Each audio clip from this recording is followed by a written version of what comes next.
बारे में बताऊंगा कि पहले जो अफवाहें उड़ी हैं उनमें और आज की सच्चाई है, इन दोनों में जमीन आसमान का अंतर हो चुका है। लोगों ने जो जो अफवाहें उड़ाई हैं, जिस तरह चीजें करी, उसके बिल्कुल विपरीत न्यायालय के अंदर न्यायिक प्रक्रियाएं आपके चाहे और ना चाहे बगैर, आप में से जो लोग लीगल में गए थे उन्हें भी नहीं अंदाजा रहा होगा कि न्यायिक प्रक्रिया इतनी लंबी जाएगी और एक दिन नौबत ये आएगी न्यायालय के माध्यम से ही आपके पास रास्ता आएगा उन लोगों के लिए जो न्यायिक प्रक्रियाओं में गए हुए हैं। मैं एक चीज और क्लियर करता चलूं कि जब मैं न्यायिक प्रक्रियाएं लीगल की बात करता हूं तो मैं सिर्फ उनकी बात करता हूं जो लीगल में गए हैं, और जो लीगल में नहीं गए हैं वो सदैव सदैव सदैव से पूरी तरीके से मेरी यानी हमारे शाइन परिवार की कंपनी की जिम्मेदारी है। तो अपने आप को कभी भी अलग ना समझा करें, क्योंकि कई बार ऐसा भी मेरे पास मैसेज आता है कि जो लोग शिकायत करते हैं कि सर लगता है आप सिर्फ लीगल वालों की सुनते हैं। मैं लीगल वालों की सुनता हूं, बिल्कुल सुनना चाहूंगा, क्योंकि जो लीगल में नहीं गए उनकी बगैर सुनाए मैं सुनता भी हूं, समझता भी हूं और उनका रास्ता भी दूंगा, क्योंकि उन्होंने भरोसा किया, साथ दिया हमारे ऊपर। तो फिलहाल मैं भी लीगल की बात कर रहा था कि जितने लोग लीगल रास्तों पर गए हैं तो वो हमारे ही कस्टमर, ऐसा तो है नहीं कोई बाहरी है, कोई विद्रोही है, कोई शत्रु है। कुछ लोग अपनी मर्जी से गए हैं, कुछ लोग लोगों को देखा देखी गए हैं, और कुछ लोग बगैर कुछ जाने हुए बस बहकाने पे गए। तो उनको कभी भी ये नहीं पता होगा कि उनका मामला साल, 2 साल, 3 साल तक चलेगा। अगर पहले दिन उनको ये पता होता कि 3 सालों तक उन्हें झेलना पड़ेगा, 3 सालों तक उन्हें कष्ट उठाना पड़ेगा, तो शायद ही मेरे ख्याल से कोई ये फैसला करता हो लीगल में जाता। और आप में से कभी ऐसी आवश्यकता नहीं पड़ी कि मैं अपने बारे में आप लोगों को बताऊं कि लीगल चीजों का मेरा तकरीबन 15-20 साल का तजुर्बा है। जब से मैं कॉर्पोरेट सेक्टर में हूं, मेरा काम ही है लीगल चीजों को देखना, कंपनियों को तैयार करना, कंपनी की लीगल प्रॉब्लम्स को दूर करना। कंपनी कंसल्टेंट का काम ही यही होता है। मैंने जैसा कि पहले कई बार मीटिंग बताया भी है कि मेरा जो पूर्व में काम रहा है वो कंपनी कंसल्टेंट का ही रहा है कि कंपनियां किस प्रकार से अपने आप को उबार सकती हैं, किस प्रकार से कंपनियां अपने काम को बड़ा कर सकती हैं, लीगली उनको कैसे प्रोटेक्ट किया जा सकता है। तो मेरा तो प्रोफाइल ही ये रहा है 2013 से पहले अगर देखा जाए तो। जब मेरी कंपनी के लिए कोई बात आएगी, मेरी कंपनी कोई मामला आएगा, तो मैं अपना बेस्ट ऑफ द बेस्ट दूंगा। जाहिर सी बात है कि मैं पीछे जब से ये लीगल प्रक्रियाएं चल रही हैं, लोगों ने बहुत ढेर सारी अफवाहें उड़ाई, बहुत सी अफवाहें उड़ाई, लेकिन मैं अपनी जगह पर टिका रहा, डटा रहा और अपने ही मत पे डटा रहा। जो मुझे पता था कि जब 2019 में हमारे बैंक अकाउंट सीज कर दिए गए तो मैं लाख सर पटक लूं, मैं आपको कंपनी के बैंक से पैसे वापस दे ही नहीं सकता। और बहुत से लोग इसलिए चले गए चलो भाई FIR पर पैसे मिलेंगे, बगैर ये जाने हुए कि जब कंपनी का बैंक अकाउंट सीज हो चुका है तो पैसा कहां से देगी कंपनी। हमने रास्ता निकाला रजिस्ट्री करा कर देने के लिए, डेवलपमेंट चार्ज वगैरह उसमें लिए गए, बहुत सी ऐसी चीजें हुई जो नहीं होनी चाहिए थी, बहुत चीजें ऐसी हुई जो कंपनी चाह रही थी वैसे ना होकर हुई। वहां पर भी लोगों ने रास्ता रोकने की कोशिश। खैर फिलहाल अब उन सब बारे में बात करने की बारी नहीं। मैं सिर्फ आप लोगों के सामने आज इसलिए आया हूं कि मैं अपने रोड मैप आपको बताने जा रहा हूं। वो रोड मैप जो मैं आपको ही नहीं बल्कि माननीय न्यायालय के समक्ष भी मैं इसी रोड मैप को प्रस्तुत करूंगा, क्योंकि उसके अलावा दूसरा कोई और रोड मैप है ही नहीं। इसके अलावा दूसरा कोई रोड मैप हो भी नहीं सकता है। तो जब मैं माननीय न्यायालय के समक्ष अपने रोड मैप रखूंगा, उसमें वो सारे कस्टमर्स जो लीगल में नहीं गए हैं उनके लिए तो मुझे कोई भी फॉर्मेलिटी नहीं चाहिए होगी, क्योंकि उन्होंने किसी भी तरह से ऐसा कोई बैरिकेटर अपने सामने नहीं लगाया हुआ है कि हमें उनको कोई फॉर्मेलिटी पूरा करने के लिए कहना पड़े। यानी एक वो व्यक्ति जो लीगल में नहीं गया है, उसका चाहे मामला पोजीशन का हो, चाहे रजिस्ट्री का हो, और चाहे रिफंडिंग का हो, चाहे कैशबैक का हो, उसको बहुत ज्यादा मेहनत नहीं करनी पड़ेगी, क्योंकि वो किसी प्रकार से लीगल प्रक्रियाओं में नहीं है। उसे सिर्फ आकर के अपने दस्तावेज वेरीफाई कराने होंगे, और दस्तावेज वेरीफाई कराने के बाद उसका मामला जैसा होगा सल्टा दिया जाएगा। लेकिन जो लोग लीगल में जा चुके हैं उनके लिए ये रास्ता थोड़ा सा लीगल रास्तों से होकर के आएगा।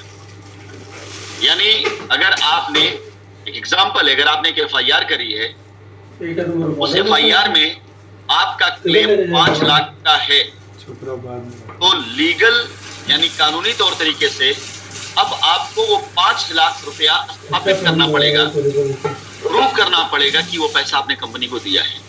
मैं लीगली बात कर रहा हूं, क्योंकि आप में से जितने लोग समझदार हैं अगर न्यायालय के समक्ष जो मैं रास्ता बताने जा रहा हूं, अगर मैं वो रास्ता रखता हूं और वो सबसे आसान और वही रास्ता है, अगर वो रास्ता न्यायालय मान करके हमारे और आपके बीच में ये रास्ता दे देता है, तो उस रास्ते के विपरीत में हमारे और आपके दोनों के लिए जाना संभव होगा। क्यों? क्योंकि जब कोर्ट की तरफ से कोई एक ऑर्डर होता है तो उस ऑर्डर को ना मानना कोर्ट की अवहेलना होती है, चाहे वो ऑर्डर किसी के तरफ से हो और चाहे किसी के लिए। आज मैं इसलिए आप लोगों के बीच में आया हूं कि आने वाले वक्त में आपके हमारे बीच में अगर कोई ऐसा रास्ता आता है, उस रास्ते पे चलकर आपकी लायबिलिटी खत्म हो सकती है और उसके बाद कहीं ऐसा ना हो कि आपने किसी भी तरह की गलत एफआईआर क्लेम किया हो। क्योंकि आप खुद देख रहे होंगे कि जांच एजेंसियां जो पिछले 3 सालों में या 2 सालों में जो जांच नहीं किया उन्होंने, वो अब 2 माह में किया है। और आप माने या ना माने, पिछले 3 सालों से सिर्फ वही चीजें हुई हैं जिन चीजों का मैंने पूर्वाभास बताया है। अभी बहुत से उदाहरण मैं दूंगा मीटिंग में, जिसे आप मानेंगे हाँ ये चीज मैंने साल 6 महीने 2 साल पहले कहा था। क्योंकि मैं इस बात को अच्छे से जानता हूं कि अगर कानूनी तौर तरीकों से हम किसी चीज को सुलझाने जा रहे हैं तो उसके कानूनी तौर तरीके, और अगर कानूनी तौर तरीके से बाहर चीज सुलझाने जा रहे हैं तो उसके भी कानूनी तरीके से बाहर से सुलझाए जाते हैं बहुत से तरीके। तो आप में से बहुत से लोगों को न जाने क्या क्या अफवाहें सुनाई गई, 60,000 करोड़ पहले एक कंपनी भाग गई ऐसा बताया गया। आज कोई क्यों नहीं सवाल करता है कि साहब 3 जांच एजेंसियां जांच करके आई, 60,000 करोड़ रुपए कहां है? आज वो अमाउंट बहुत छोटा सा हो गया है। मैं तो वही कहता हूं ना कि 60,000 यानी 60 लोगों को पहले देनदारी थी, अब वो 60 की देनदारी घट के 1 की हो गई। तो आप भी अच्छे समझ सकते हैं कि जब एक बंदे की देनदारी हो तो कंपनी तुरंत दे सकती है। तो 60,000 करोड़ का एक जो तिलस्म था वो टूट चुका है। इसके अलावा आप में से बहुत से लोगों को यह कहा गया कि कंपनी पैसा लेकर दुबई भाग गई, कंपनी पैसा लेकर अफ्रीका भाग गई, कंपनी पैसा लेकर लंदन भाग गई।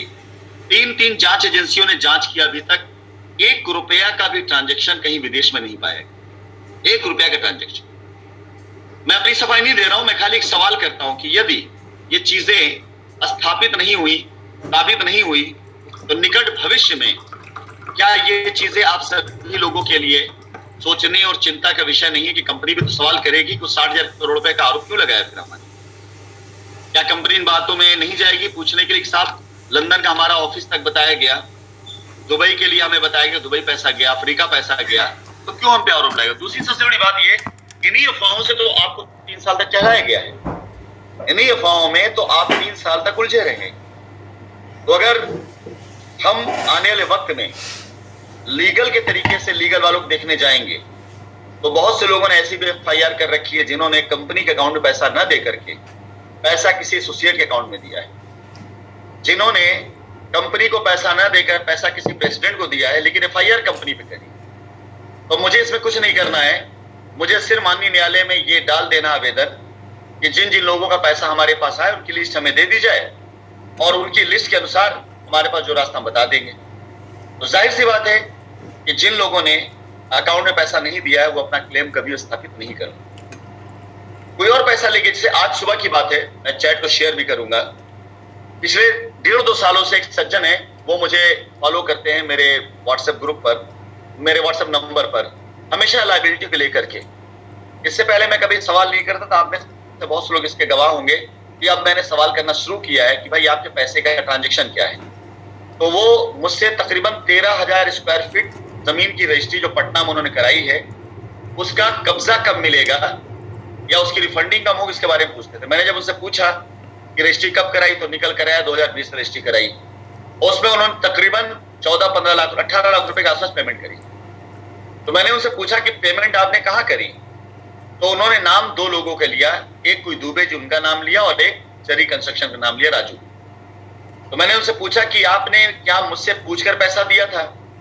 उन्होंने बोला जी नहीं, मैंने आपसे कोई पैसा नहीं दिया। तो डॉक्टर अमिताभ श्रीवास्तव जी का नाम लिया कि उस समय वो बाहर थे और उनके कहने मैंने पैसा ट्रांसफर किया। यानी डॉक्टर साहब ने अपनी तरफ से अपनी जिम्मेदारी पे जरी कंस्ट्रक्शन और किसी दुबे जी अकाउंट पैसा ट्रांसफर कराया। उन्होंने किसान से रजिस्ट्री करा दी, कंपनी की लैंड भी उसमें नहीं है और क्लेम कंपनी बनाया जा रहा है।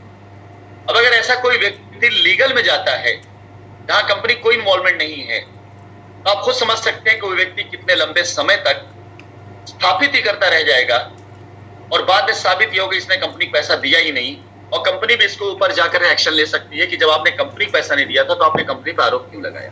आफ्टर ऑल लीगल वालों के लिए मैं इसलिए सब बातें कह रहा हूं क्योंकि अगले क्षण में जो मीटिंग शुरू होने जा रही है उसमें कंपनी ने जिस रोड मैप को बनाया उसमें जो लोग लीगल में नहीं गए हैं उनके लिए कोई समस्या नहीं, किसी प्रकार से कोई समस्या, कोई बाधा नहीं। वो समझा जा सकता है आपने पैसा दिया कि नहीं दिया, बात की जा सकती है, लेकिन जो लोग किसी भी प्रकार से लीगल में जा चुके हैं उन्हें कानूनी तरीके से ही अपना पैसा स्थापित करना पड़ेगा कि उन्होंने पैसा अगर कंपनी को दिया है तो उस पैसे को उन्हें कानूनी तरीके से ही साबित करना पड़ेगा। आप एक एफआईआर में लिख देते हैं 1 लाख रुपए देकर के 10 लाख का क्लेम कंपनी कर देते हैं तो एफआईआर कभी भी आपके पैसे को प्रमाणित नहीं करता है। एफआईआर एक कंप्लेन होती है और जांच एजेंसियां जब जांच करके उसमें से जब निकालती हैं कि सत्यता क्या है तो जो सच्चाई होती है वही प्रमाणित। और मुझ जैसा व्यक्ति जो कानून का जानकार हो उसे 3 सालों तक जिन फर्जी एफआईआरों के चक्कर में इतना लंबा परेशान किया गया हो, जिसके साम्राज्य को 2-2 कौड़ी के लोगों ने गालियां दिया हो, जिनके एसोसिएट, जिनके कस्टमर्स, जिनके लोगों का भरोसा ऐसी एफआईआर से तोड़ा गया हो, वो व्यक्ति कभी भी ऐसी एफआईआर से जो फेक कराई गई, गलत कराई गई हैं, ऐसी एफआईआर से कोई भी समझौता करने के लिए तैयार नहीं होगा जो एफआईआर गलत कराई। अगर हमारे किसी कस्टमर को कष्ट हुआ है, वो लीगल पे गया है, सर आंखों पर उसकी तकलीफ, और सर आंखों पर उसकी तकलीफ का हल निकाल के दूंगा।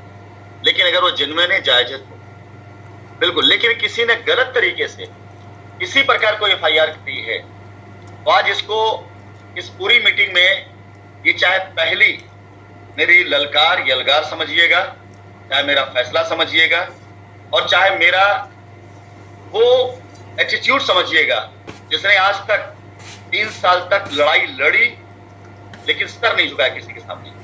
तो अब क्यों सर झुकाऊंगा मैं? जब लोगों ने आरोप लगाया, ऑफिस बंद करा दिए गए, काम बंद करा दिया गया, न जाने कितने लोग, बेगुनाह लोग भी जेल चले गए, पूरे साम्राज्य को तहस नहस कर दिए, तब मैंने सर नहीं झुकाया।